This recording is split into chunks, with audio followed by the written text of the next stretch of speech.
एक रक्तिम आंख अचानक खुलती है। रक्तचंद्र ब्लड मून के उदय के साथ ही धरती की गहराइयों से एक विशाल दानव ड्रैगन आकाश को चीरते हुए बाहर निकल आता है। चंद्रमा की उस लाल रोशनी से उसकी शक्ति कई गुना बढ़ जाती है। लाखों सालों से सुप्त पड़े राक्षस फिर से जाग उठते हैं। वे न केवल असाधारण बलशाली हैं, बल्कि मानव रूप भी धारण कर सकते हैं और आम इंसानों के बीच छिप जाते हैं। इंसान उनसे बुरी तरह पीड़ित होते हैं। इसी कारण एक नया पेशा जन्म लेता है, दानव शिकारी, मॉन्स्टर हंटर्स। वे अलौकिक जीवों का शिकार करते हैं, लेकिन हर मिशन जानलेवा होता है। जरा सी गलती और मौत निश्चित। जब किसी गांव में कोई दानव दिखाई देता है, शिकारी हवा की तरह वहां पहुंचते हैं। जैसे ही वहां पहुंचे, उन्होंने एक छोटी लड़की के एक शिकारी ने एक छोटी लड़की की गर्दन पर चांदी की जंजीर डाल दी, क्योंकि चांदी दानवों की सबसे बड़ी कमजोरी होती है। लड़की तड़पती रही और गिर पड़ी। उसके शरीर से काला धुआं निकलने लगा। वो धुआं इकट्ठा होकर एक रूप लेता है। वो थी जादूगरनी रानी मालकिन, विच क्वीन मालकिन, वही ड्रैगन जो शुरुआत में रक्तचंद्र से जागा था। वह सुंदर और अत्यंत शक्तिशाली थी। कम अनुभवी शिष्य उसकी मोहकता में फंस जाता है, लेकिन शिकारी की एक दहाड़ से वह होश में आता है। शिकारी ने तलवार खींची और चांदी की तलवारें उछाली। रानी ने ड्रैगन का रूप ले लिया।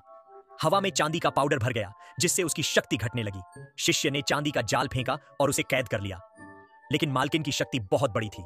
वह जाल तोड़कर चर्च से बाहर निकल गई, लेकिन उसने जल को पकड़े रखा और फिर उसे शिष्य ने जाल पकड़े रखा, पर पूंछ के एक झटके से वह अंदर खींच लिया गया।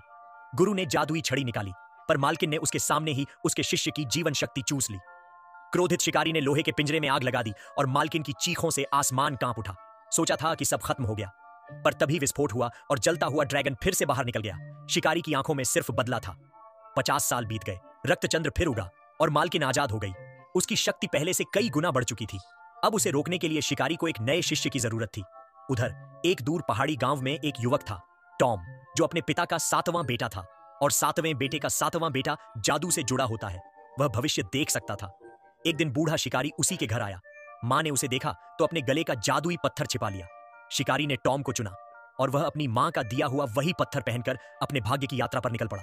उधर मालकिन अपने पुराने अड्डे पैंडल पर्वत, पैंडल माउंटेन लौट आई। उसका साम्राज्य उजड़ चुका था, पर उसकी छोटी बहन अब भी वहां थी, सूखी, भद्दी, झुर्रियों से भरी। रानी ने उसका चेहरा छुआ और उसकी जवानी लौट आई।